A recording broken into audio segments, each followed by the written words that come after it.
Dharamsinh Desai university DDU Nadiad. DDU એ university છે જે government અંડરમાં આવે છે અને ટોટલ એની ફીસ પર યર 1500 રૂપીસ છે. જેમાં હું ઇન્ટેકની વાત કરું તો સ્ક્રીન ઉપર તમને કેમિકલ, સિવિલ, કમ્પ્યુટર, EC અને IC ની ટોટલ 311 ઇન્ટેક શો થતી હશે. અને કટ ઓફની જો વાત કરીએ તો લાસ્ટ યર 2024 ના કટ ઓફમાં કોમ્પ્યુટર, EC, કેમિકલ, IC અને સિવિલના TFWS, open, EWS, SCBC, SC અને ST ના કટ ઓફ તમને જોવા મળતા હશે. JEE ના કટ ઓફની પણ વાત કરીએ તો એમાં 9 નંબરનો ડિજિટ તમે હટાવી દેશો તો એના સિવાયનો તમારો મેરિટ રેન્ક બનશે અને એ તમે સ્ક્રીન ઉપર જોઈ શકો છો.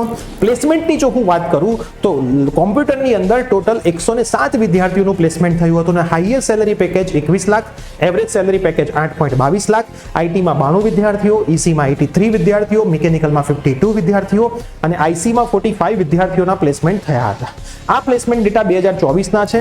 તમે સ્ક્રીન ઉપર 2023 ના પણ પ્લેસમેન્ટ ડેટા જોઈ શકો છો. 2024 માં ટોટલ 830 વિદ્યાર્થીઓમાંથી 545 વિદ્યાર્થીઓનું પ્લેસમેન્ટ થયું હતું અને એવરેજ 4.5 લાખ જેટલું સેલરી પેકેજ પણ એમને મળ્યું હતું. તો ACPC એન્જિનિયરિંગ એડમિશનની તમામ માહિતી ઘરે બેઠા જોવા માટે આજે જ અમારી YouTube ચેનલ પ્રિયસર વિદ્યાપીઠની વિઝિટ કરો અને અમારા WhatsApp ગ્રુપમાં જોડાવા માટે સ્ક્રીન ઉપર આપેલા નંબર ઉપર હાઈ લખીને મેસેજ કરશો તો અમારા WhatsApp ગ્રુપમાં તમે જોડાઈ શકશો અને આ રીલ તમારા તમામ ફ્રેન્ડ્સને શેર કરી દો.